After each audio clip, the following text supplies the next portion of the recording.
आजची जी जनरेशन असते हं. त्यांना लग्न करताना थोडीशी भीती वाटत असते. हो. मग याचं काय रिझन? परफेक्ट पार्टनर ही कल्पना ही फॅन्टसी आहे. कुठलाही असं नाही आहे की हे 10 फॅक्टर्स आहेत, हे 10 फॅक्टर्स ज्याच्याकडे असतील किंवा 5 असतील तर तो परफेक्ट पार्टनर असतो.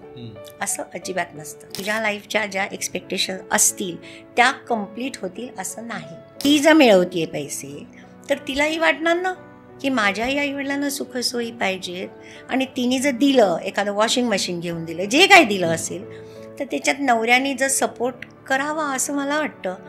की मला असं वाटतं की मुलांच्या मध्ये पालकांनी पडू नये जिथपर्यंत मुलं आपल्याला सल्ला मागत नाही. म्हणजे आपल्या पार्टनरला आपल्या आईवडिलांपासून जपणं हे पार्टनर्सचं मेन काम आहे. की आता तुम्ही काउन्सिलर आहात, तुमच्या आणि तुमच्या नवऱ्याचं भांडणच होत नसेल. म्हटलं नाही, दररोज भांडतो, पण आम्हाला एवढं माहिती आहे की ते भांडण कुठे थांबायचं आणि कसं थांबायचं. त्यांनी मला ओळखायला पाहिजे, तिने मला ओळखायला पाहिजे.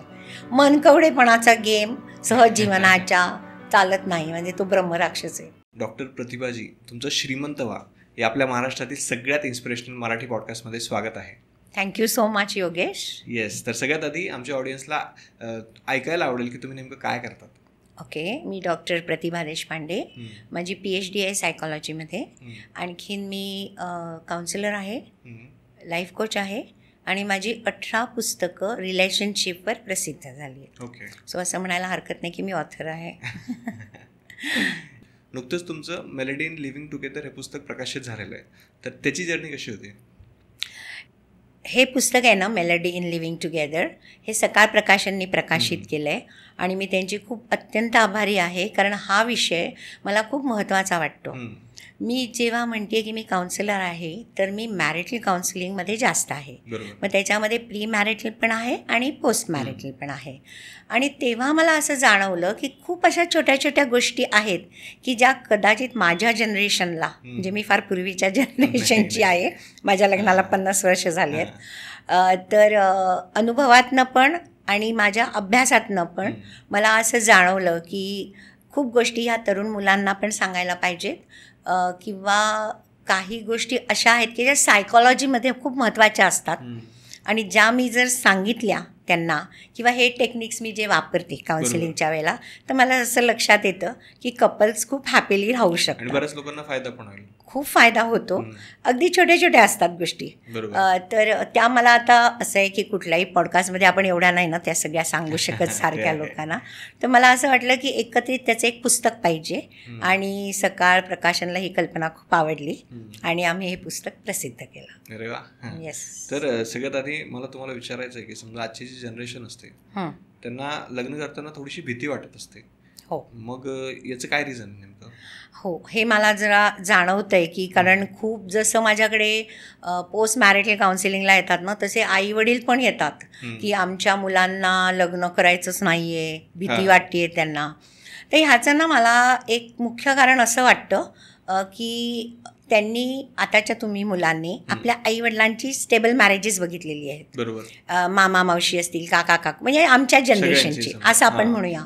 पण तुमच्या मित्रमैत्रिणी किंवा भाऊ बहिणी किंवा आताचं जे पिक्चर दिसतंय समाजातलं ते तेवढं असं हॅपी नाही आहे. बरोबर. कारण खूप प्रश्न येत आहेत त्याच्यामध्ये आणि त्याच्यामुळे तुम्हाला भीती वाटते की जे माझ्या आईवडिलांनी चांगलं सुरळीत केलं तर ते माझ्या जनरेशनला का असं होतं आहे की आम्हाला नको वाटतंय ते लग्न.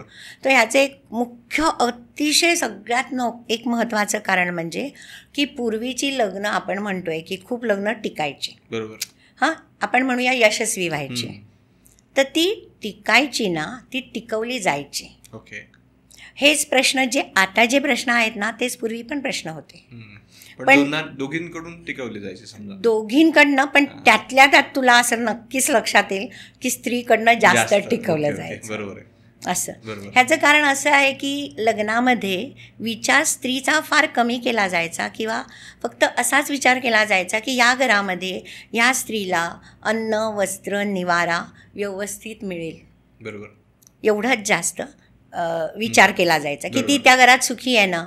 म्हणजे मला असं पण वाटतं, कारण मी त्या एराची आहे की माझ्या मैत्रिणींनी समजा किंवा ऐकिवात असं आहे की घरी सांगितलं की मी नाही आहे हॅपी इकडे, तर तिला मोठी माणसं म्हणायची का गं, तुला सगळं तर व्यवस्थित मिळते, तुला खायला प्यायला मिळते, तुला चांगले साड्या आहेत, 4 दागिने आहेत, चांगलं घर आहे, छत आहे, तुला अजून काय पाहिजे, सुख बोचतंय का तुला?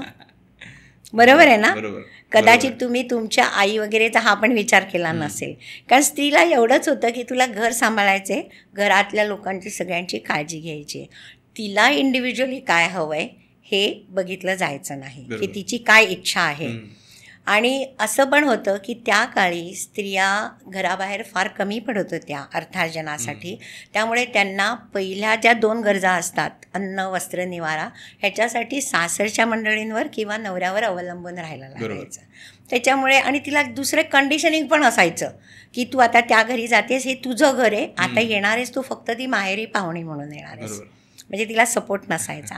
सो हे मला असं वाटतं की एक कारण असू शकेल मेन, की आता जी स्त्री बदलली आहे ना, तिला आता अन्नवस्त्रावर नाही राहायला लागत, इंडिपेंडंट आहे त्याच्यासाठी. मग तिला अजून काहीतरी जास्त गरजा आहेत की ज्या तिच्या पूर्ण होत नाही आहेत, आणि मग म्हणून म्हणजे स्त्री हा विचार करायला लागली आहे की मला आता सुख काय हवं आहे, आणि त्याच्यामुळे मला वाटतं की हे जास्त चित्र असं झालेलं आहे. ओके, तुला काय वाटतं? मलाही तसंच वाटतंय. पण मग आपण असं एकाला दोष नाही देऊ शकत, म्हणजे अदर फॅक्टर पण असतील, नाही तर आपली ऑडियन्स परत म्हणेल की हे एका साईडला दोष देत आहे. नाही, अजिबात नाही, असं खूप गोष्टी आहेत रे त्याच्यामध्ये. पण मला मी म्हटलं ना की हे आहे कारण आहे, मेजर कारण.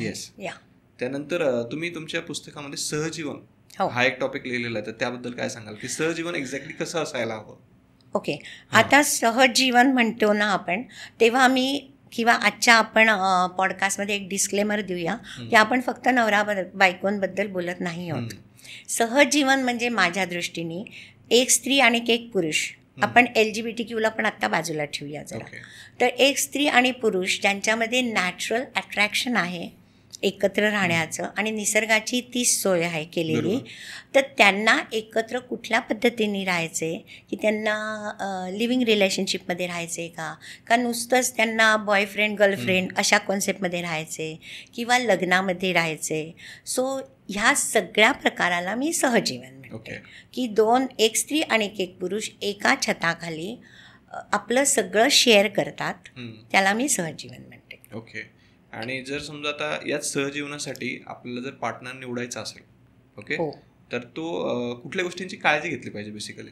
ओके, आता असं आहे की पहिल्यांदी ती पाहताच बाला कलिजा खलास झाला वगैरे किंवा लव्ह ॲट फर्स्ट साईट वगैरे अशा एक कल्पना आहेत आपल्याकडे, की मला बघितली आवडली, मला बघितला आवडला.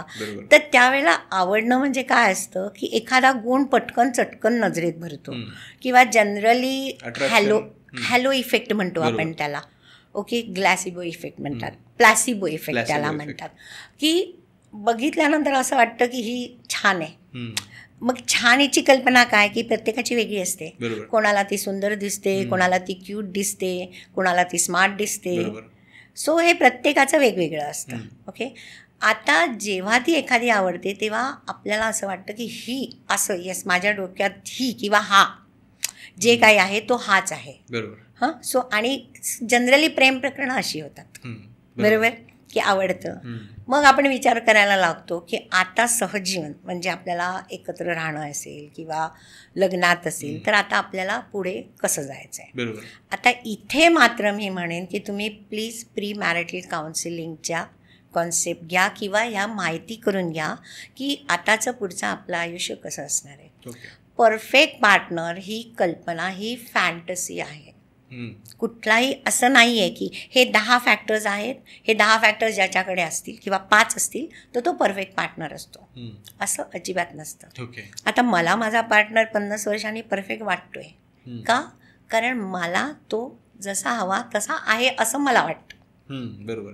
ओके, किंवा मी असं म्हणेन की मला जे सुटेबल आहे माझा पार्टनर असं मला वाटतं, तसा तो सुटेबल आहे असं मला वाटतं. सो परफेक्ट पार्टनर म्हटलास तर तू ही आहे. आता तू म्हणशील की निवडायची कसं, ओके. आता ह्याच्यामध्ये दोन कॅटेगरी आपण करूया, एक लव्ह मॅरेज आणि एक अरेंज मॅरेज. लव्ह मॅरेजमध्ये जनरली मी म्हटलं मगाशी तसं आपण पटकन एखादी व्यक्ती निवडतो आणि आपण ठरवतो की माझं हिच्यावर प्रेम आहे आणि हिच्याशिवाय मला किंवा ह्याच्याशिवाय मला आयुष्य काढणं शक्य नाही. हे लव्ह मॅरेज झालं. ओके.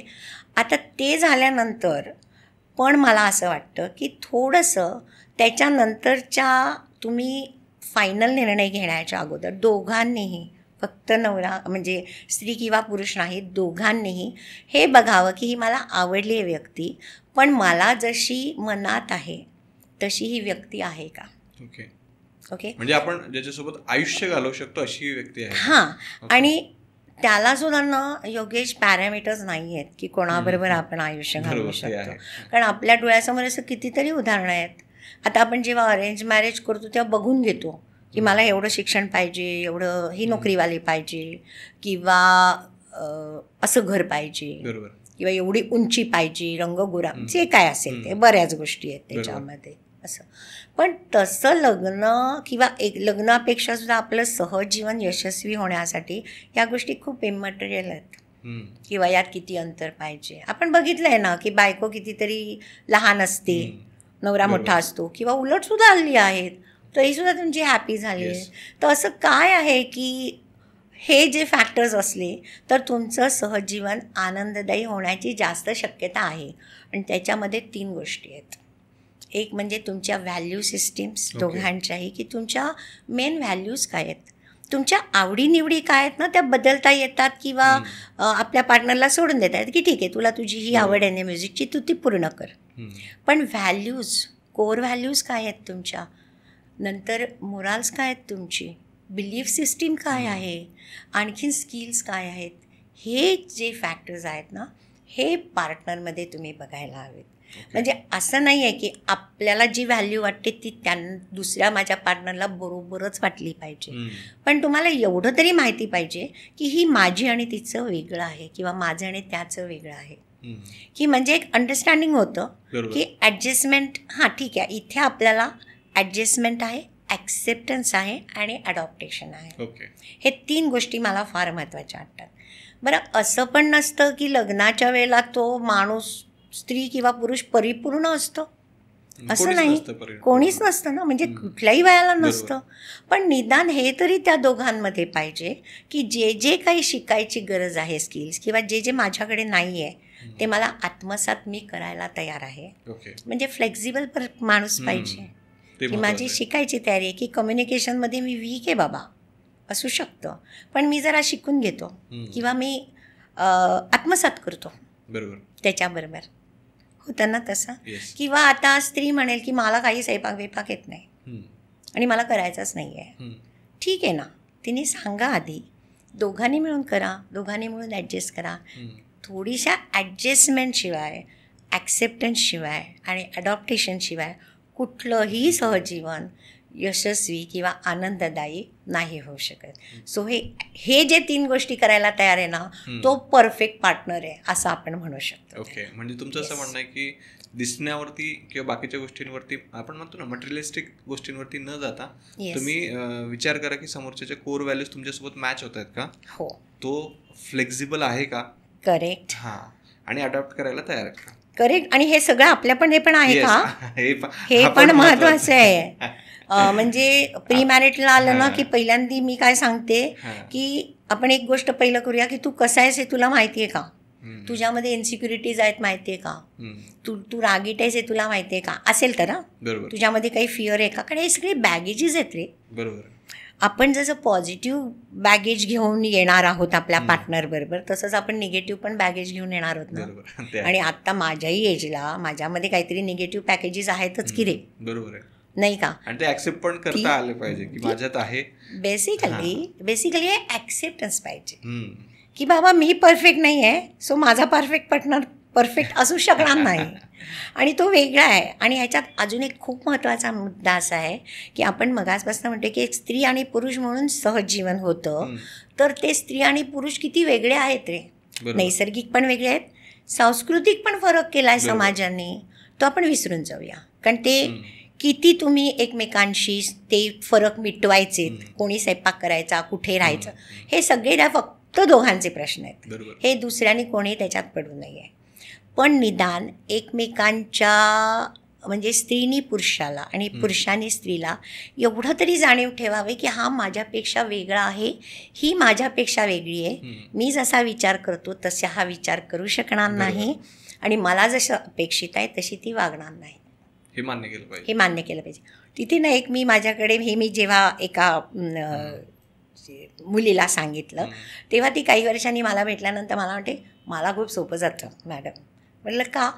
कारण कोणी मला हवं तसा वागला नाही ना की मी सिम्पल मनाला एक सेल्फ टॉक करते, अरे तो कसा वागेल, तो तर वेगळा आहे, तो तर पुरुष आहे, मी तर स्त्री आहे. म्हणजे किती सुंदर डिफेन्स आहे ना. मग तो कसं वागेल माझ्यासारखं, मला जे हवं होतं तसं कसं करेल. मग मी म्हटलं तुला स्त्रीनी वेगळं वागलं, तुला न आवडणारं, तू काय म्हणतेस स्वतःला? तर ती म्हणते, मी म्हणते अरे 2 माणसं वेगळीच असतात, मला जे वाटतं ते कसं त्याला वाटेल. आणि हे सासूच्या बाबत जास्त करते मी की अरे तिची जनरेशन वेगळी आहे, वेगळीच वागणार ते. म्हणजे हे डिफेन्स इतकं सुंदर आहे. आणि या गोष्टी जर एवढं क्लिअर ठेवलं तर बघा ना आयुष्य किती सिम्पल म्हणजे इझी होऊन जातं. अरे खूप सिम्पल आहे. म्हणजे ना ह्याच्यामध्ये एक की आपण ना आपणपेक्षा जनरली असं माझ्या लक्षात येतं की लग्नामध्ये, आता मी लग्न हा शब्द मुद्दामून वापरते कारण लिव्हिंगमध्ये कदाचित असं होत नाही की नवरा बायको एकमेकाला मॅनेज करायला जातात. म्हणजे बायको ठरवते की नवऱ्याने काय करायचं, त्यांनी त्याच्या सासरच्या म्हणजे तिच्या सासरच्या म्हणजे त्याच्या लोकांना तिने कसं वागायचं, आईबाबांशी कसं वागायचं. आणि नवरा मॅनेज करायला बायकोला जातो की तिने काय करायचं हे मी ठरवीन, तिने नोकरी करायची की नाही ठरवीन, तिने कशी नोकरी करायची, तिने घरात कसं काम करायचं हे ती ठरवेल. तर मी म्हणेन प्रांत तुम्ही ठरवून घ्या की घरातली मॅनेजमेंट बाई तू बघायची. समजा तुम्हाला जे काही फॉर एक्झाम्पल, हे सगळं फॉर एक्झाम्पल आहे कारण त्या सगळ्या दोघांवर ते अवलंबून आहे. आणि मग तिने जर तिच्याकडे आहे आणि तिला जर स्वयंपाक नसेल तर तिने बाई ठेवली आणि ती मॅनेज करते तर नवऱ्याने ॲडजस्ट करायला पाहिजे, नाही का? असं एक कपल माझ्याकडे आलं की नवरा म्हणला नाही मला बाईच्या हातचं आवडत नाही, माझ्या बायकोनीच मला स्वयंपाक करायला पाहिजे. आणि ती म्हणाली मी करणार नाही. ह्या पॉईंटवरनं दोघं आले माझ्याकडे. आता हा पॉईंट नाहीये रे, स्वयंपाक कोण, मी म्हटलं डबा आणा, काय प्रश्न आहे, नाही का? आणि मग हळूहळू करेल. बरं त्यांनी अपोज केल्यामुळे ती पण हटून बसली ना. मग असं होतं ना, छोटी असते पण ती एवढं मोठं मोठं मोठं मोठं होत जातं त्याचं. सो ही प्रोसेस आहे.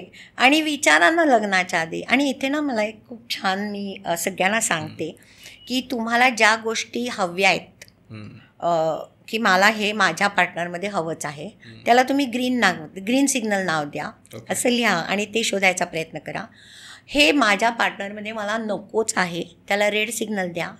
आणि हे हवं आहे पण नसलं तरी चालेल, याला येलो द्या. म्हणजे ते सिग्नल्स असतात ना ट्रॅफिक सिग्नल्सचे, तसं तुम्ही सिलेक्शन पद्धतीने जा. नंतर वाद नाही होणार. या करेक्ट. किंवा मी तर हल्ली असं पण म्हणते की जे ना ॲक्च्युली मी माझ्या लग्नाच्या वेळेला 50 वर्षापूर्वी केलं होतं की माझ्या हे क्वालिफिकेशन आहे, माझं हे आहे, जे माझी फाईल मी माझ्या नवऱ्याला दिली आणि म्हणजे होणाऱ्या, आणि त्याला सांगितलं तुझी फाईल मला दे. म्हणजे काय ज्या बेसिक गोष्टी आहेत म्हणजे फसवून लग्न होतात ना, ते इथे होण्याचे कमी चान्सेस आहेत. बरोबर. दुसरं म्हणजे आता मला असं वाटतं की आता मी सायकॉलॉजी शिकल्यानंतर मला असं वाटतं की तुम्ही शारीरिक तपासण्या दोघांनी करून घ्याव्या. कुठल्या म्हणते मी तुला माहिती आहे का? B12, D3 म्हणजे व्हायटामिन्स, मिनरल्सच्या. का? कारण ते जर कमी असेल तर तुम्ही जो तुमचा स्वभाव असेल तो चिडचिडा होतो. कारण हे कमतरता आहे तुमच्या ह्याच्यात काहीतरी व्हायटामिन्सची. पूर्वी ना तरुण वयामध्ये कमतरता नसायच्या खाण्याच्या ह्याच्यामुळे, कारण तेवढं चांगलं सकस मिळायचं. पण आता आहे तरी. म्हणजे खूप लक्षात येतं की मी जेव्हा माझ्याकडे कुठल्याही काउन्सिलिंगला येते ना, पहिल्यांदा त्यांना म्हणते की मला हे 5-6 टेस्ट आहेत त्या मला करून आणा. मी डॉक्टर नाही. ते म्हणतात तुम्ही काय डॉक्टर आहात का? मी डॉक्टर नाही, पण मला एवढं माहिती आहे एक्सपिरियन्सनी की काही काही पॅरामीटर्स अशी आहेत की जी तुम्हाला बघणं गरजेचं आहे तुमच्यासाठी. की ते बॅगेज घेऊन तुम्ही चिडचिडेपणा करून घेऊन म्हणजे तुम्ही result काही वेगळंच आहे बुवा. वीज वेगळंच असतं. म्हणजे की कदाचित एखादा छोटासा मनाविरुद्ध प्रसंग जर तुमचं D3 आणि B12 कमी असेल ना, तर तो प्रसंग एवढा जास्त मोठा चिडचिड भाऊ वाटतो त्याचा, अरे, आणि चिडचिडेपणा खूप वाढतो. सो हे जरा काही काही पॅरामीटर्स जर तुम्ही घेतलेत आणि की खूप युनिटी ऑफ थॉटनी, आय थिंक तुझं लग्न ठरलं आहे ना आता, तर मी तुला एक सल्ला देते की तू आणि तुझ्या बायकोनी होणाऱ्या एकदा जमा आणि त्यांना सांगा की एक आपण आज ठरवूनच टाकायचं की कम व्हॉट मे आपल्याला खूप आनंदाने राहायचे. सो एकमेकांची ओपनली बोलूया, जे काही मनात येईल ते. नंतर एकमेकांबद्दलच्या काय अपेक्षा असतील त्या सांगा. पूर्ण होतील असं नाही, पण निदान सांगा तुम्ही. आणि एक ठरवा की आपल्याला एकत्र आनंदाने राहणार आहोत आपण, आणि त्याच्यामध्ये जर काही प्रश्न आले तर आपण सोडवत पुढे जाणार आहोत. बरोबर. या युनिटी ऑफ थॉटनी तुमचं आयुष्य सुंदर होऊ शकतं. येस. आता आपण एक एक्झाम्पल घेऊया की समजा एखादा मुलगा आहे, ओके, आणि त्याचं नुकतंच लग्न ठरलेलं आहे. ओके, तर त्याने अशा कुठल्या गोष्टी आधीच प्रिपेअर केल्या पाहिजे ॲज अ नवरा म्हणून. ओके, हां. तर पहिल्यांदा मी त्याला कॉंग्रॅच्युलेट करेन की तू चांगला डिसिजन घेतला आहेस. कारण आताची जी मुलं तयार होत नाहीत तर मला असं वाटतं त्याचं bad decision. So it's okay की ओके, आता तो माझ्याकडे आला आणि त्यांना विचारलं, तर आधी मी त्याला विचारेन की तू आणि तुझ्या बायकोनी हे ठरवलं आहे का की कुठे राहायचं आहे. ओके, त्यांनी मला समजा उत्तर दिलं असं की माझ्या घरी राहायचं आहे, एकत्र माझ्या आईवडिलांबरोबर राहायचं आहे, आणि बायकोची त्याला शी इज हॅपी. तर मी म्हणेन की तुझ्या घरचं वातावरण तिला सांग, तुझ्या घरच्या काय काय कमिटमेंट्स आहेत. डायनॅमिझम म्हणतो ना रे आपण, फॅमिली डायनॅमिझम प्रत्येकाचं वेगळं असतं. तर ते तिला सांग की हे असं असं डायनॅमिझम माझ्या घरात आहे. की समजा काही कारण असं असतं की आईवडिलांच्याही माणसं आहेत ना रे, इन्सिक्युरिटीज असू शकतात, तर थोडीशी कल्पना दे तिला त्याच्याबद्दलची, आधीपासूनचीच कल्पना दे. आणि तिला हे सांग की तुझ्याकडनं माझे आईवडील काय काय एक्सपेक्ट करतायत, आणि त्याच वेळेला तू तुझ्या आईवडिलांशी बोल तिच्याबद्दल की ती कशी आहे, त्यांनाही सांग. म्हणजे प्रिपेअर दॅट ॲटमॉस्फिअर. ओके, नंतर तू इन्सिस्ट कर तुझ्या आईला की माझ्या बायकोशी होणाऱ्या, म्हणजे तुझ्या सुनेशी तू आणि सून हे दोघं जण जरा बाहेर कॉफीला वगैरे जा, बाहेर जा, हिंडा फिरा.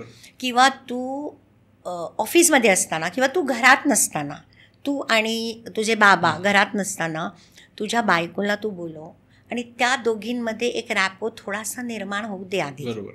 यु नो, मगाशी बघ मी तुला बोलताना आपल्या बाहेरच्या गप्पांमध्ये सांगितलं की माझ्याकडे कोणी आलं की मी त्यांना पहिलं सेशन एक कॉफी सेशन करते, की एकदम नाही ना तो माणूस तसा वाग. कारण ती सुद्धा येणार आहे, ती आपल्या माहेरच्या काही पद्धती घेऊन येणार आहे ना. तर तुझ्या आईला पण सांग की त्याही अडॉप्ट करायच्या आहेत. असं का होऊ शकत नाही की तिच्या काही पद्धती तुमच्या घरातल्या पद्धती मिळून एक नवीन पद्धत, किंवा कधी आईचं, कधी तिचं, कधी तुझं, कधी सासऱ्यांचं, असं मिळून एक छान हार्मोनी घरामध्ये तुम्ही निर्माण करू शकता. ही काळजी घे.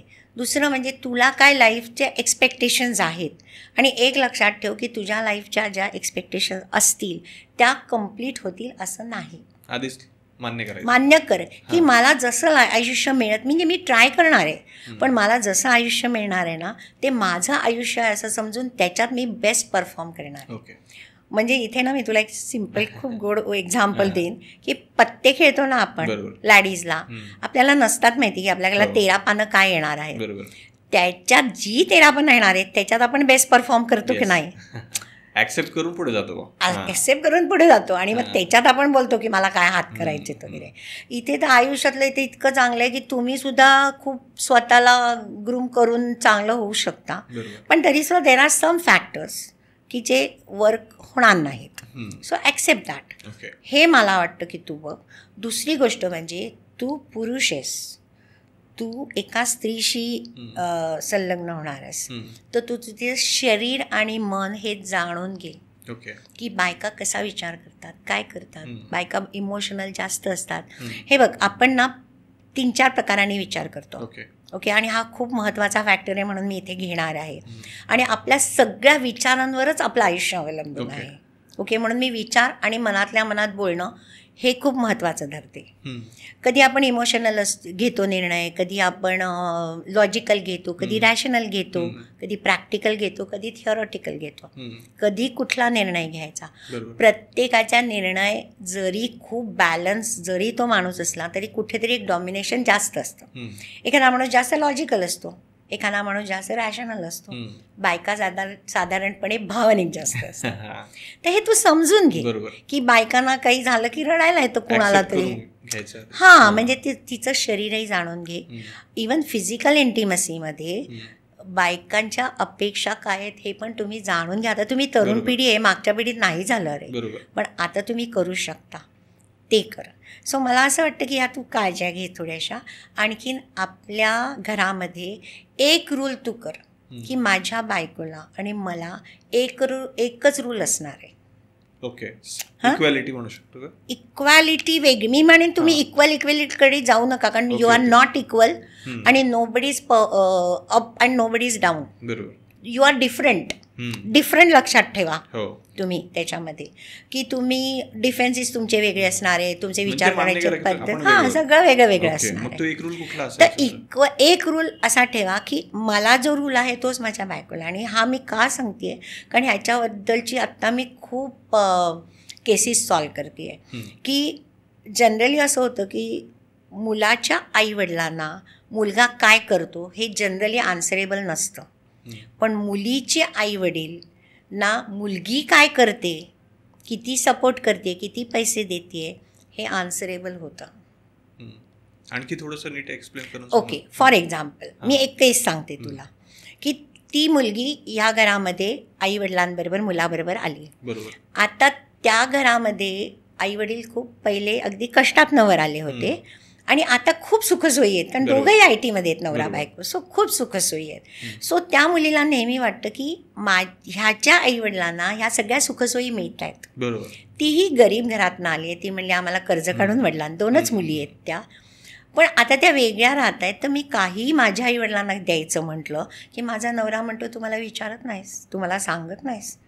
आणि म्हणे मी म्हटलं तू का सांग ना, क्लॅरिटी पाहिजे ना. तर म्हणे नाही सांगायला पाहिजे ना. तर त्याची काय गरज आहे, तू इथले पैसे आपल्या घरातले पैसे त्यांना का देतेस, हे नाही पाहिजे. तिला पण वाटणार ना रे, ती जर मिळवतीये पैसे तर तिलाही वाटणार ना की माझ्याही आईवडिलांना सुखसोयी पाहिजेत. आणि तिने जर दिलं, एखादं वॉशिंग मशीन घेऊन दिलं, जे काय दिलं असेल, तर त्याच्यात नवऱ्याने जर सपोर्ट करावा असं मला वाटतं. की एक जर रूल असा असेल की नवऱ्याचे आईवडील आणि मुलीचे आईवडील हे मुलाचे आणि मुलीचे न राहता एक फॅमिलीमध्ये राहिलं, तर त्या मुलालाही असं वाटलं पाहिजे की माझ्या आईवडिलांना जे मिळते ते हिच्याही आईवडिलांना मिळायला पाहिजे. हा एक रूल मी म्हणते. बरोबर, समजलं तुला? ग्रेट. तुला वाटतं ना इथे इक्वॅलिटी मी म्हणते. Okay no. किंवा असं काही काही वेळेला होतं की मूल झाल्यानंतर तिला असं वाटतं की माझ्या मुलाचं नर्चरिंग मी 1-2 वर्ष करावं आणि मग मी जॉब सोडते. तर काही वेळेला असे केसेस येतात अरे की नवरा म्हणतो नाही सोडायचं कारण आपण कर्ज घेतली आहेत. मग तुम्ही कर्ज घेता जेव्हा तेव्हा हा विचार करा ना की समजा हिने जॉब सोडला तर किती, म्हणजे आधीच विचार करा आधीच. हां, म्हणजे हे काही काही फॅक्टर्स तुम्हाला आधीच ठरवता येतात ना रे. किती इझी आहे ना तसं ठरवणं. तर त्याबाबतचा निर्णय तिला घेऊन द्यावा का तिचं मातृत्व आहे तर तिला घेऊन द्यावा ना निर्णय. मग तिथे नवऱ्याने तिला मॅनेज नाही करायला द्यायला पाहिजे. आणखीन दुसरी एक अगदी छोटीशी गोष्ट असं वाटतं की ज्या घरामध्ये सासू सासरे मुलगा एकत्र राहत आहेत त्या ह्याच्यात मूल झाल्यानंतर असे खूप प्रश्न येतात की सासूला वाटतं की मी माझ्या पद्धतीने वाढीन आणि या मुलीला वाटत असतं की मी माझ्या पद्धत, आणि त्या मुलाचे खूप त्याच्यामध्ये ओढाताण सँडविच होतं. किंवा काही वेळेला ना मुलं त्याचा फायदा घ्यायला लागतात. आईला द्यायचं नसेल मुलाला काहीतरी तर तो आजीकडे मागून लाटतो, कारण शेवटी माणूस स्वार्थीच आहेत ना, लहान मुलं. सो बरं लग्न म्हटलं की खूप वर्षाचं कमिटमेंट आहे ना तुमची. तर तिथे मी पण आजी आहे, तर आम्ही एक रूल केला होता की मूल हे माझ्या मुलाचं आणि सुनेचं आहे आणि ते त्याचे पेरेंट्स आहेत.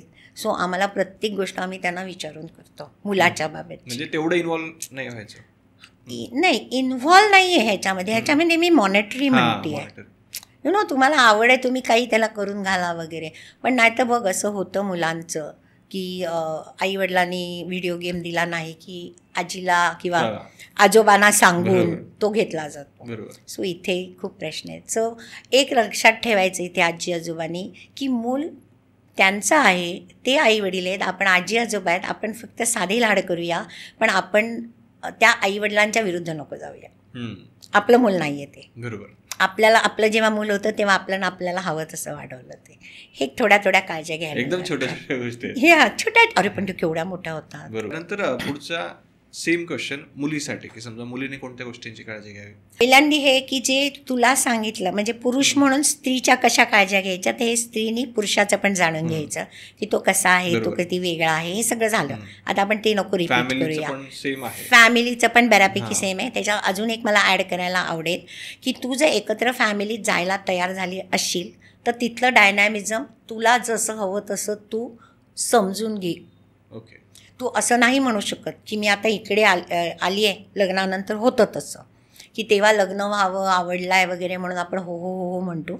आपण जातो आणि आपल्याला लक्षात येतं की इथलं डायनॅमिझम आपल्याला काही फारसं सूट होणार नाही आणि मग आपण एकदम ते बदलायला जातो. ते तसं होणार नाही. हळूहळू प्रेमाने सगळ्या गोष्टी नंतर सुरळीत होतात. तर एक 3-4 वर्ष तरी जाऊ देत आणि तिकडे आपले हेखेखोरपणा नको. आणि इथे मी म्हणून म्हटलं की पार्टनर कसा पाहिजे की ॲडजस्टेबल पाहिजे, ॲडजस्ट करणारा पाहिजे. की ठीक आहे आता इतके वर्ष माझ्या सासूनी काहीतरी एका सिस्टीमनी घर चालवलं आहे, तर आता मी एकदम येऊन त्यांच्यात ढवळाढवळ नाही करणार. आणि नाही तर मग पहिल्यांदा क्लिअर सांगा की मी एकत्र राहणार नाही.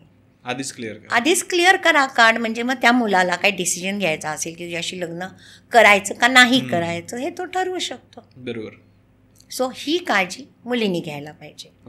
आणि जर तुला असं वाटत असेल मुलीला की माझ्याही आईवडिलांना मला सपोर्ट मॉनिटरी करायचं आहे तर प्लीज ओपन युअर कार्ड्स नाव. म्हणजे मी ना इथे एक दोघांना मिळून एकच सूचना अशी देते की show your true picture to your partner what you are. तुम्ही प्रिटेंड करायला जाऊ नका.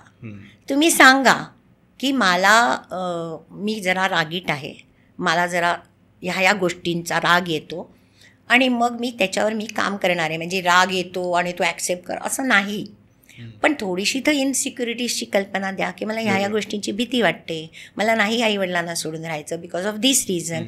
मग तुम्ही डिसिजन घेताना घ्या ना कसे हवे तसे. So show your true picture to your partner, हे मला नेहमी वाटतं. ओके. म्हणजे तुम्हाला असं म्हणायचं आहे की समजा लग्न करत असताना आपल्याला असं वाटतं की आपण समोरच्या व्यक्तीशी लग्न करतोय, पण तसं नाहीये.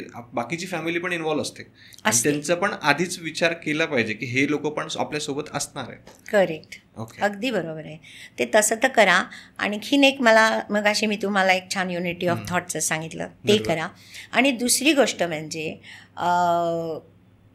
काही वेळा असं पण होतं की ती मुलगी म्हणते की मी एकत्र फॅमिलीत राहायला तयार आहे. ओके. तिला अंदाज नसतो की एकत्र फॅमिलीत राहण्याने किती कॉम्प्रोमाइजेस करायला लागणार आहेत आपल्याला. ओके. तर समजा तिचं डिससॅटिस्फॅक्शन दिसलं लग्नानंतर तर तुमची पुरुषांची जबाबदारी आहे की तिला सांभाळून तरी घ्यायचं त्याच्या विरुद्ध, किंवा तिला समजवायचं, किंवा नाही तिला समजलं तर तुम्ही वेगळं व्हा. आणि मला खूप लोक विचारतात म्हणजे काय आम्ही आमच्या आईवडिलांना सोडून देऊ का. हे सोडून देणार म्हणजे वेगळं राहायला जा, वेगळं राहा, फक्त फिजिकली. मी तर म्हणते, मी मुलांना म्हणते मला खूप आवडतं की जेव्हा तुम्ही म्हणताय की माझं माझ्या आईवडिलांवर खूप प्रेम आहे, मला त्यांची सेवा करायची आहे. अरे नक्की करा, 100% करा. तो सोडून द्यायचंच नाही आहे. वेगळं राहणं म्हणजे फक्त फिजिकली वेगळं राहणं, आणि वेगळं राहणं म्हणजे किचन आणि ड्रॉइंग रूम वेगळी असणं. मग तुम्ही खालीवर असू शकेल घरात मध्ये, दॅट्स अप टू यू की तुम्ही काय करता. किंवा जवळ शेजारी फ्लॅट घेऊन राहू शकता. मुलगी काहीतरी स्वप्न घेऊन आली आहे ना संसाराची की मला असा असा माझा संसार हवा आहे, आणि जर तुला तिथे क्रिएट करता येत नसेल तो, आता तिथल्या जर असं असेल की आई वडील खूप फ्लेक्झिबल आहेत तर हे खूप सुंदर होऊ शकतं. बरोबर. पण त्यांचे पण इतक्या वर्षाचे संसार झालेत तर त्यांच्या पण काहीतरी फर्म आयडियाज असू शकतात ना. सो त्यांनाही फ्रीडम मिळतो, यांनाही फ्रीडम मिळतो. एका केसमध्ये मी एका मुलाला सांगितलं होतं, मग त्यांनी घेतलं, शेजारीच ब्लॉग घेतला. मी म्हटलं अरे दररोज जा, आणि त्याला फक्त आई होती, वडील नव्हते. स्वाभाविक आहे त्याला वाटणं की आई एकटी आहे. म्हटलं अगदी दररोज जा, तिला झोप लागेस तू तिथे बस, तिची गादी घालून दे, तिला स्वयंपाकाची बाई ठेव. तर ही म्हणाली बायको की मी पण डबा देईन ना दररोज. सो इट्स सो गुड ना की जवळ राहा, मजेत राहा. सो मेनली एक लक्षात ठेवायचं की मजेत राहा, त्याच्यासाठी कुठलाही हट्टीपणा करू नका. ओके. आणि ते सगळ्यात जास्त महत्त्वाचं, खूप महत्त्वाचं आहे. कारण तुम्हाला जसे तुमचे आई वडील आहेत तसे तिला पण आहेत ना रे, आणि ती काही करत असेल आई वडिलांचं तर करू द्या ना तिला. ओके.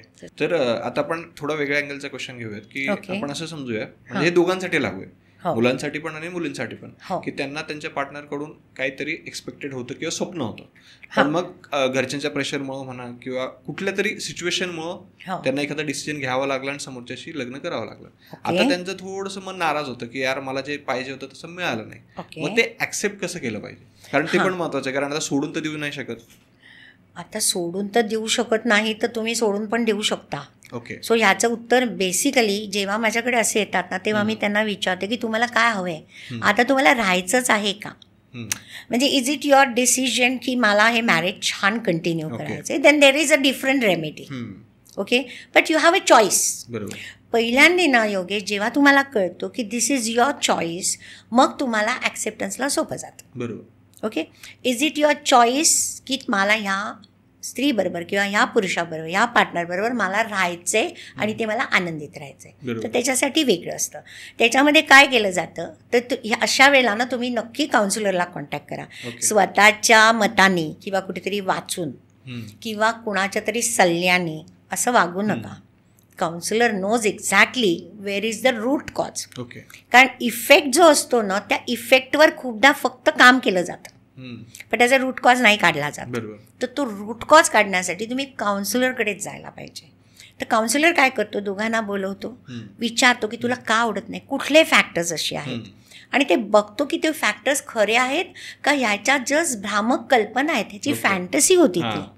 मग तसं असलं तर त्याला फॅन्टसी आणि रियालिटीमधला फरक सांगितला, म्हणजे त्याला समजवलं जातं, आणि अशा पद्धतीने काउन्सिलर सांगतो की ते त्याला पटतं. आणि किंवा अशाच वेळेला दुसऱ्या पार्टनरला आम्ही बोलवून असे सांगतो, अरे fantasy is a very beautiful thing in life, त्याची जर ही फॅन्टसी आहे तर तू क्रिएट कर ना ती fantasy. It's a very beautiful thing. आता एक आली होती, ती खूप काकूबाईसारखी राहत होती आणि ह्या मुलाला असं वाटत होतं की तिने छान मॉडर्न राहावं. तुम्ही म्हटलं अगं राहा ना मॉडर्न, काय प्रॉब्लेम आहे त्याच्यामध्ये. तर आपण जर तुम्हाला खूप लाँग वे जायचे आणि तू जर त्याच्यासारखी झाली, त्याला हवी तशी तू झालीस, आणि त्याची काही फार अशा हे नाही आहेत, तुझी राहणी सहाणीमध्ये किंवा एकीला इंग्लिश येत नव्हती, शिक, पण that is good for you also. बरोबर की तू जर मॉडर्न राहिलीस आजकालच्या जमान्यामध्ये. आणि मला लक्षात आलं की तिच्या राहण्यामुळे तिला एक जरा लेस कॉन्फिडन्स होता. तर मी म्हटलं की म्हणजे न्यूनगंड जरा होता लहानपणापासूनचा, की आईवडिलांनी दिलं नव्हतं करून तसं वगैरे वाटेल.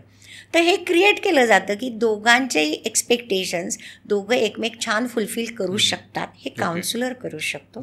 त्याच्यामध्ये पण एक मोठा भाग असतो की त्या दोघांनी बदलायला तयार असण्याची गरज असते, दोघांवरती डिपेंड. हां, फ्लेक्झिबिलिटी त्या दोघांमध्ये असेल. काही गोष्टी आपल्याला पण ऍक्सेप्ट कराव्या लागतील, येस, काही समोरच्याने पण चेंज. हां, म्हणजे काही तुझं, काही माझं, काही बरंचसं आपलं, किंवा कधी कधी थोडं माझं थोडं तुझं, आपलं कमी, असं वेगवेगळ्या. आणि कितीही तू मगाशी विचारलं होतंस की पार्टनर कसा सिलेक्ट करायचा, तर हे कितीही आपण perfect methods, there is no perfect method for that. So there are many surprises after marriage, हे लक्षात ठेवावं.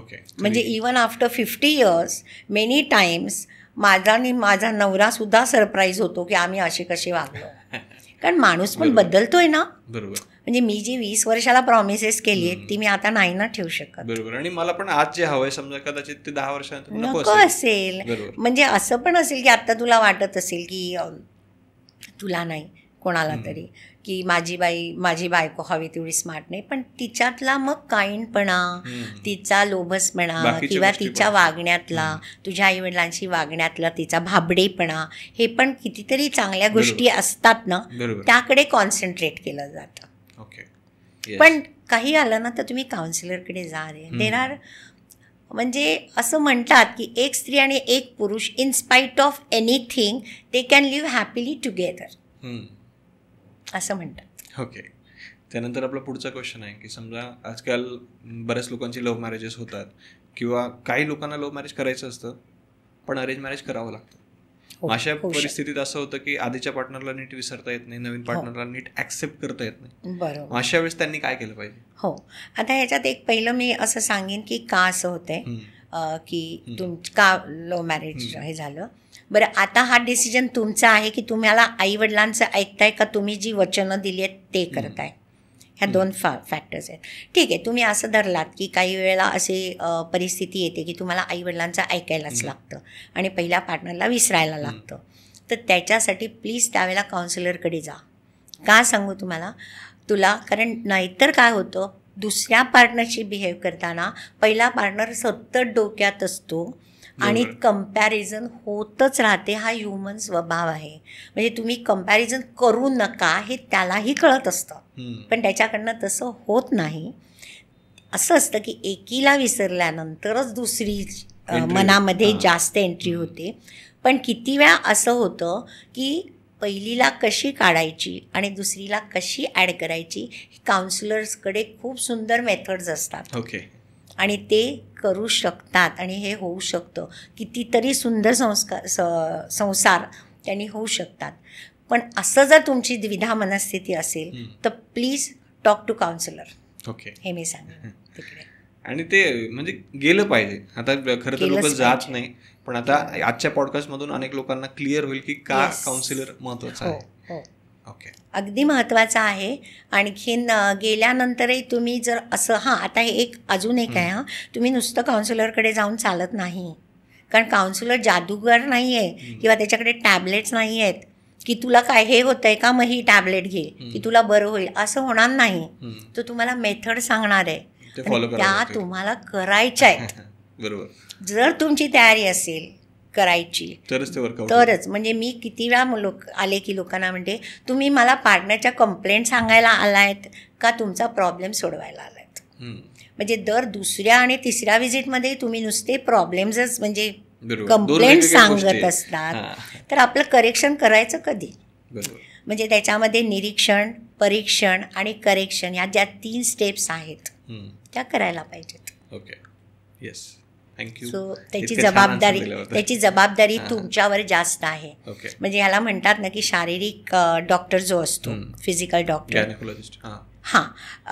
तर त्याचे तुमचे एफर्ट्स, पेशंटचे एफर्ट्स पॅसिव्ह असतात.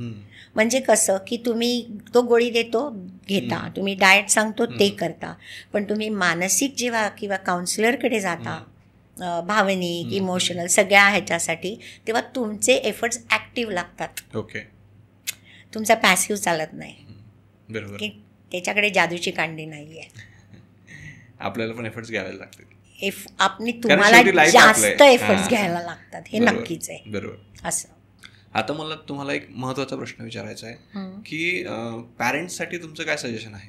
कारण ज्यावेळेस लग्न होतं त्यावेळेस मुलाचेही पॅरेंट्स असतात, मुलीचेही पॅरेंट्स असतात, प्रत्येकाचा एक वेगळा अँगल असतो. हो. तर ते तुम्ही कसं नीट समजून सांगा, काय सजेशन द्याल त्यांना? ओके, मी इथे ना तिघांना वेगळं वेगळं सांगते. म्हणजे आधी मी पालकांना सांगते की मला असं वाटतं की मुलांच्या मध्ये पालकांनी पडू नये जिथपर्यंत मुलं आपल्याला सल्ला मागत नाहीत, उपदेश देत नाहीत. इथे मी माझं उदाहरण मुद्दामून देते, कारण मला 2 मुलं आहेत, त्यांची लग्न झाली आहेत, लग्न होऊन त्यांची 23 वर्ष झाली आहेत दोघांची लग्न होऊन.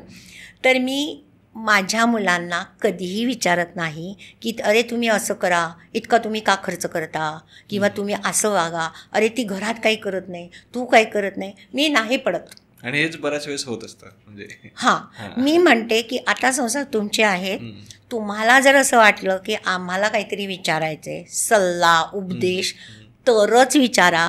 आणि ते विचारलं तर आम्ही जे 2 जण नवरा बायको सांगतो त्यांना, आई वडील म्हणजे, तर आम्ही त्यांना सांगतो हे तुम्ही ऐकायला पाहिजे असं नाही, कारण माझी जनरेशन वेगळी होती, तुमचे प्रश्न वेगळे आहेत, माझे प्रश्न वेगळे होते, आमच्या काळचे वेगळे होते. सो तुम्हाला जे हवे ते डिसिजन घ्या, पण सर्वसाधारणपणे हे असं असतं. बरोबर. असं आम्ही त्यांना सांगतो. म्हणजे मी याला सल्ला म्हणत नाही, उपदेश म्हणत नाही. तर हे पेरेंट्सनी प्लीज करावं असं मला वाटतं. ओके. आता पेरेंट्सना 2-3 प्रकारात ढवळाढवळ, म्हणजे ढवळाढवळ नाही म्हणत, पण त्यांना कन्सर्न असतो. ओके. एक तर काळजी म्हणू शकतो. एक लग्न नंतर कदाचित असं असेल की ते डिवोर्सपर्यंत जात असतील कपल. त्यावेळेलाही मी त्यांना तेच म्हणेन की मुलांना सांगावं की तुम्हाला काय असं वाटत असेल की तुम्हाला जे योग्य वाटेल, तुमच्या आयुष्याला जे योग्य वाटेल ते डिसिजन्स तुम्ही घ्या आणि तुमच्या मागे आम्ही आहोत 100% जो काही डिसिजन असेल तो, तर आम्ही ते आहेत. म्हणजे साधारण एका वाक्यात सांगायचं असेल तर इंटरफिअर करू नका, अपेक्षा करू नका, विचारलं तर नक्की सांगा. आपण त्यांना सक्षम केलं आहे, त्यांना वाढवताना त्यांचं एक 25-30 वर्षापर्यंत, 25 धरूया आपण, 20-25 वर्षापर्यंत आम्हाला पेरेंट्सना जे काही त्यांच्यावर संस्कार करायचे ते आम्ही केलेले आहेत. आणि त्याच्यामुळे आम्हाला माहिती आहे की दे विल डू गुड. बरोबर. आणि त्यांचे काय प्रश्न असते ते सोडवायला ते लायक आहेत. हे झालं पेरेंट्सना. अजून खूप सांगण्यासारखं आहे, पण आत्ता पण नाही सगळं ते, कारण त्याच्यावर एक अख्खा पॉडकास्ट होऊ शकतो. दुसरी गोष्ट म्हणजे मी अशा वेळेला म्हणेन की ज्या पेरेंट्समुळे तुमच्या लग्नात प्रॉब्लेम येत आहेत, खूप येत आहेत. म्हणजे पूर्वी असं होतं की फक्त मुलाच्या पेरेंट्सकडनं जास्त प्रॉब्लेम्स असायचे, कारण मुलीचे पेरेंट्स पडायचे नाहीत, इन्व्हॉल्व व्हायचे नाहीत, किंवा ती सिस्टीम नव्हती. म्हणजे काळजी वाटली तरी ते घर आणि हे घर असं वेगळं असायचं. आता मुलींना तसं नाही आहे. मुलींना आपले पेरेंट्सना त्यांना से आहे. पूर्वी बायकांना से नव्हता, आता मुलींना से आहे. त्याच्यामुळे समजा मुलींच्या पेरेंट्समुळे त्याला जसं वाटलं की माझ्या पार्टनरला माझ्या पेरेंट्समुळे प्रॉब्लेम येतोय, तर तो मुलींनी सोडवायलाच हवा. इनिशिएटिव्ह घेऊन त्या आईवडिलांना सांगायलाच पाहिजे की तुम्ही प्लीज इंटरफिअर करू नका, आम्ही आमचं सांगू, आम्हाला जी काही गरज लागली तर आम्ही तुम्हाला नक्की विचारायला येऊ. आणि सेम एक्झॅक्टली मुलाच्याही आईवडिलांनी करायला पाहिजे. म्हणजे आपल्या पार्टनरला आपल्या आईवडिलांपासून जपणं हे पार्टनर्सचं मेन काम आहे असं मी म्हणेन. इकडे असं झालं ना तर खूप प्रश्न सुटतील रे. किंवा एका कपलला मी असं सांगितलं होतं की ठीक आहे, त्यांना काय ऐकायचे सांगायचे ते सांगू दे, तुम्ही ते मॅटर करून घेऊ नका. म्हणजे तुमच्या विषयात भांडणामध्ये, कॉन्फ्लिक्टमध्ये किंवा मतभिन्नतेमुळे, वादविवादामध्ये तुमच्या पेरेंट्सना डोकू नका.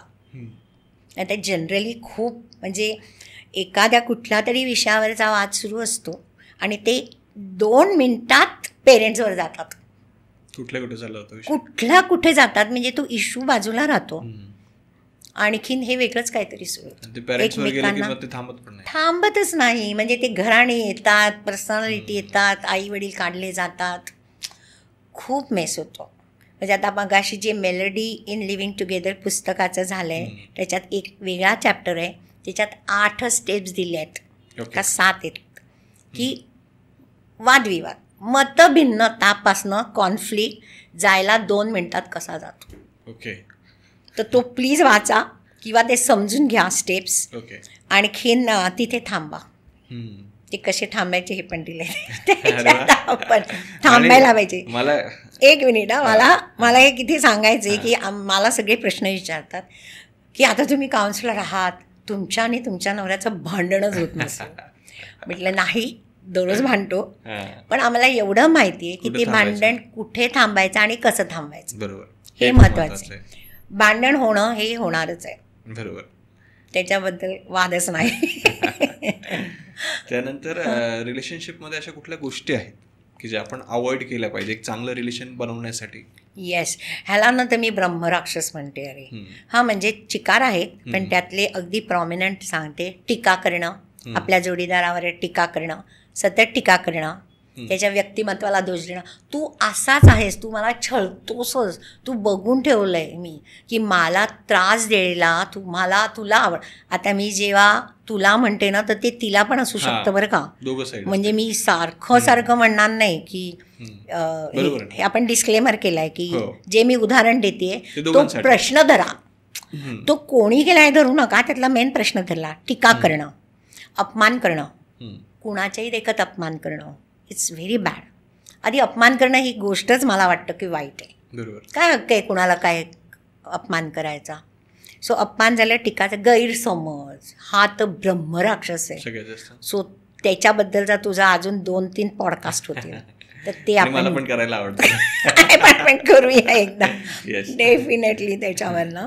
सो गैरसमज झालं, अपमान ते झालं. ओके. दुसरी गोष्ट म्हणजे लेबलिंग करणं. एक त्याला लेबलच देऊन टाकायचं. तू ना म्हणजे अगदी खूप कॉमन लेबल बायका काय करतात माहिती आहे का, तू आईवेड आहेस, तू अगदी मातृभक्त आहेस, हे बघ जनरली तुला. तरी तुम्ही खूप चांगल्या भाषेत सांगितलं. काय कुठला शब्द असतो कुठला शब्द असतो ते मला सांग तरी जरा. एनिवे आपण नंतर सांगाल सिक्रेटली.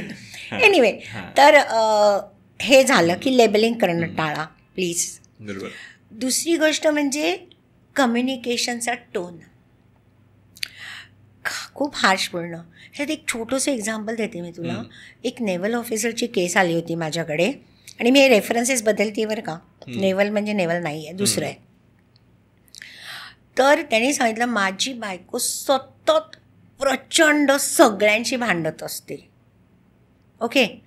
आता जनरली असं नसतं कोणी की सगळ्यांचीच वाद, सगळ्यांचीच भांडणं. तर काय तिला होतं आहे, आता मी तुला एक खूप महत्त्वाचा याच्यात एक मुद्दा सांगते आहे, तो रेफरन्सने आला आहे म्हणून, की अशा वेळेला मी त्याला म्हटलं की चेक की तिची पर्सनॅलिटी काही डिसऑर्डर आहे का, तिला काही मेंटल इश्यू आहे का की जो सॉर्ट होऊ शकतो आरामात. आणि मग निघालं तिला बॉर्डरलाईन पर्सनॅलिटी होती. सो हे बघा की काही रिपीटेड पॅटर्न्स आहेत का.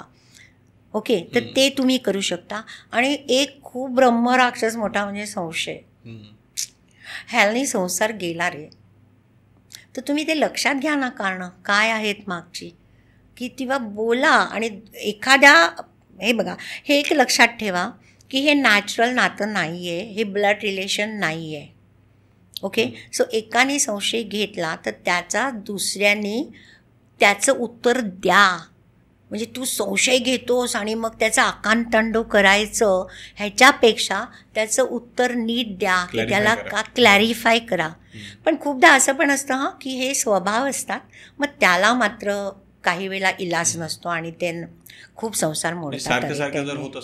हां, म्हणजे तुम्ही त्याला सांगा की हे बघ हे फॅक्ट्स आहेत, आणि तरी तो जर रिपीटेडली संशय घेत असेल तर प्लीज त्याला सांगा हा तुझा स्वभाव वाईट म्हणजे दोष आहे आणि मला त्याचा खूप त्रास होतो आहे, तर तुला पाहिजे तर तू काउन्सिलरकडे जा.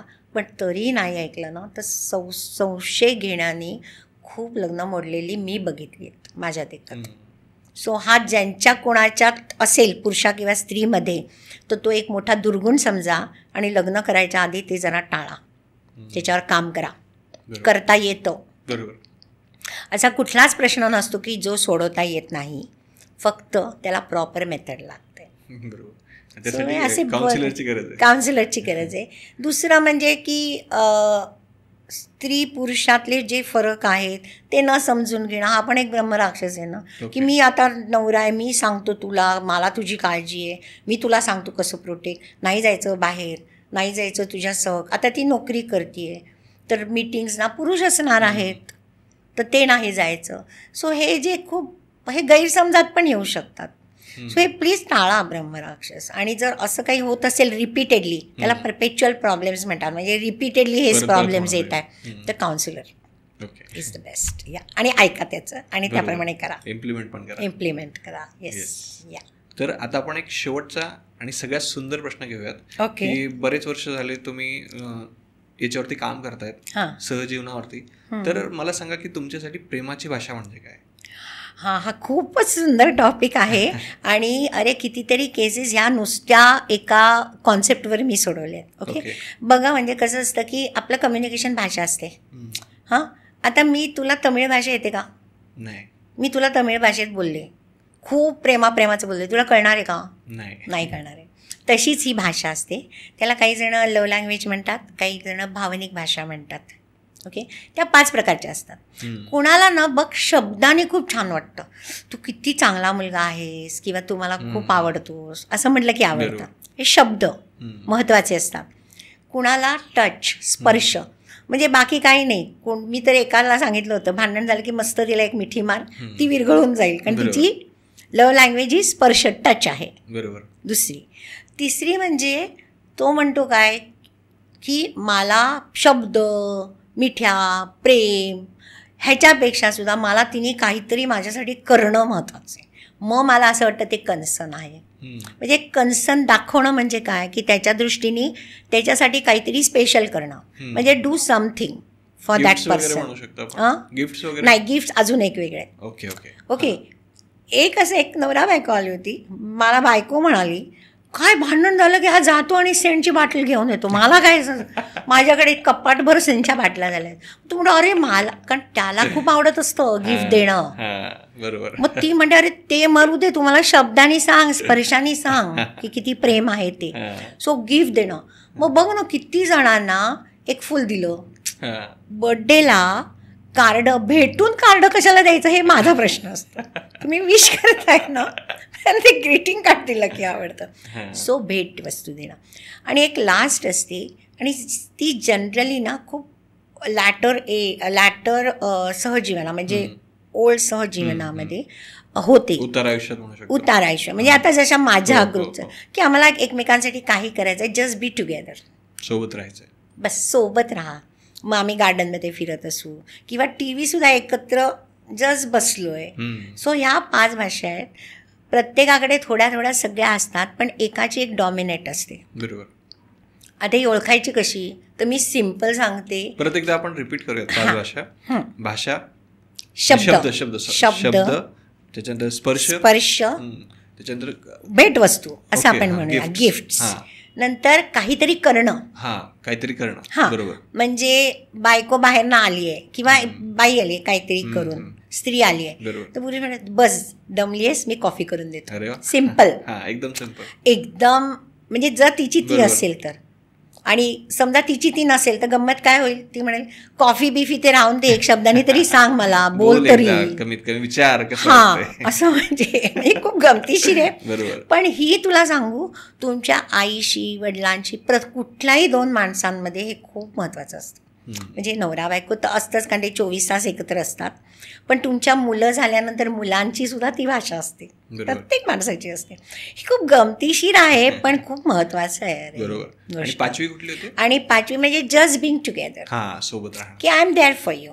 म्हणजे एकाला मी सांगितलं होतं की तुमच्या घरात सासूचे काही वाद झाले तर तू जस्ट तुझ्या बायकोच्या इथे उभा राहा आणि जस्ट तिच्या पाठीवर हात ठेव, की तिला असं वाटतं की तू सोबत आहेस, ती लगेच तिचा पारा खाली आहे. ओके. इथे अजून मी एक सांगते की भावना असतात ना, या संसर्गजन्य असतात. मिरर न्यूरॉन्स म्हणतात त्याला. आता एक माणूस तावातावाने बोलतोय, माझा पार्टनर, ओके, आणि त्यावेळेला मी फक्त हसले. तो पहिल्यांदा चिडे, हसतेस काय, पण मी तरी जाऊ दे रे, सोडून दे असं म्हटलं की निदान तो थोडा तरी खाली येतो. बरोबर, थोडा तरी फरक पडतो. कारण मी मिरर न्यूरॉन्स, त्याला मिरर न्यूरॉन्स म्हणजे काय, माझे न्यूरॉन्स त्या भावनिकचे मी त्याला ट्रान्सफर करते. सो हे 2 पार्टनरनी हे करा. म्हणजे एक असं म्हणायला हरकत नाही की एक जर एका वेळेला ओव्हन असेल, ठक ठक ठक ठक ठक ठक गॅस असेल, तर दुसऱ्याने जरा फ्रीज व्हावं नसतं. सो ह्या 5 भाषांचं जरा अजून अभ्यास कर, अजून याच्याबद्दलचा जाणून घे. आपल्या पुस्तकात पण आहेच, पण अजून जाणून घ्या. कोणी गुगल करून पण बघू शकता आणि हा वापरायला लागा. बरोबर. आणि इथे मनकवडेपणाचा गेम खेळू नका की त्यांनी मला ओळखायला पाहिजे, तिने मला ओळखायला पाहिजे. मनकवडेपणाचा गेम सहजीवनाच्या चालत नाही. म्हणजे तो ब्रह्मराक्षस आहे की तू माझ्या मनातलं ओळखलंच नाही, तर सांगा ना स्पष्ट, सिम्पल लाईफ. येस. तर थँक्यू सो मच प्रतिभा मावशी. करेक्ट. आज तुम्ही इतक्या सुंदर पद्धतीने इतका अवघड विषय समजून सांगितलाय ना, की मला तर बऱ्याच गोष्टी क्लिअर झाल्यात आणि मला अपेक्षा आहे की आपली जी ऑडियन्स आहे त्यांना पण क्लिअर झाले असेल. आणि आजच्या या पॉडकास्टच्या माध्यमातून मी आशा करतो की अनेक लोकांचे संसार वाचावेत. येस. तर थँक्यू सो मच. तुमचा एक्सपिरियन्स कसा होता? मला फार छान वाटलं की हा खूप आवडता विषय, म्हणजे नातं संबंध हाच माझा खूप आवडता विषय. कारण मला असं वाटतं की तुम्ही किती यश मिळवलं ना, तरी नात्यातनं मिळालेलं जे प्रेम आहे ना, ते खूप सगळ्यात आनंद हा वरच्या पायरीचा असतो. आणि प्लीज माझं सांगणं आहे सगळ्यांना की नातं टिकवा, आणि नातं टिकवण्यापेक्षा तो माणूस टिकवा. बरोबर. म्हणजे मी किती वेळा म्हणते ना रे की तुम्ही बायको जपू नका, त्या बायकोच्या मागची स्त्री जपा. मी बायकांना पण सांगते की अरे पुरुष करू नका किंवा नवरा करू नका, त्या नवऱ्याच्या मागे एक सुंदर मन असलेला पुरुष आहे ना, त्याला जपा, त्यातल्या माणसाला जपा. माणसं जपली की नाती जपली जातात, हे डेफिनेट आहे. ओके. आणि जर समजा हा पॉडकास्ट पाहिल्यानंतर जर काही लोकांचे प्रश्न असतील किंवा काही लोकांना तुम्हाला भेटायचं असेल, काउन्सिलिंग करायचं असेल, तर त्यासाठी काय आहे? माझा नंबर तुम्हाला लिंकमध्ये द्यायचा असेल तर त्या लिंकमध्ये द्या. माझा ईमेल ID सुद्धा तुम्ही हवा तर देऊ शकता. मी ओनली बाय अपॉइंटमेंटच घेते, माझं वॉक इन क्लिनिक नाही आहे. कारण मला असं वाटतं की मी जेव्हा फ्रेश असते ना तेव्हाच मी काउन्सिलिंग करते. आणि मला अजून एक सगळ्यांना सांगायचं आहे, प्लीज काउन्सिलिंगला तुम्ही दमल्यावर जाऊ नका. संध्याकाळी काउन्सिलिंगला जनरली जाऊन, हे माझं मत आहे की कुठल्याच काउन्सिलिंगला, कारण तो काउन्सिलर सुद्धा दिवसभराचा दमलेला असतो, आणखीन तुम्ही सुद्धा दिवसभराचे दमलेला असता. म्हणजे तुला योगेश सांगायला हरकत नाही, मी संध्याकाळी 6 वाजता सुद्धा ITच्या मुलांना सांगते तुम्ही फ्रेश असाल तेव्हा या काउन्सिलिंगला येतात. 6 वाजता सुद्धा येतात. सो पण हे माझं मत आहे. ऑफकोर्स हे बाकीच्या काउन्सिलर्सचं वेगळं असू शकतं, हे इंडिव्हिज्युअल मत आहे. तर ते प्लीज करा. आणि मी दिवसाला 2च केसेस घेते. त्याच्यामुळे माझी कदाचित अपॉइंटमेंट मिळायला थोडासा वेळ लागतो. पण जर इमर्जन्सी असेल तर मी सांगते की तुम्ही सांगा की मला खूप इमर्जन्सी आहे, तर मी काहीतरी मॅनेज करते आणि घेते. कारण मी 2च्या वर दिवसाला नाही घेत. कारण मी परफॉर्म मला करायचं असतं. बरोबर. तेवढं बेस्ट रिझल्ट्स मिळण्यासाठी. कारण 1 तास जर आपण बोललो तर 1 तासाच्या मागे माझा 4 ते 5 तासाचा विचार असतो. बरोबर. तर त्याच्यासाठी मी हे 2-3 टिप्स देईन. Thank you so much once again. Yes, thank you Yogesh. आणि मला आत्ता खूप छान वाटतंय. म्हणजे मला असं वाटतंय की येस, मला जे हवं होतं ते मी सांगू शकले व्यवस्थित. या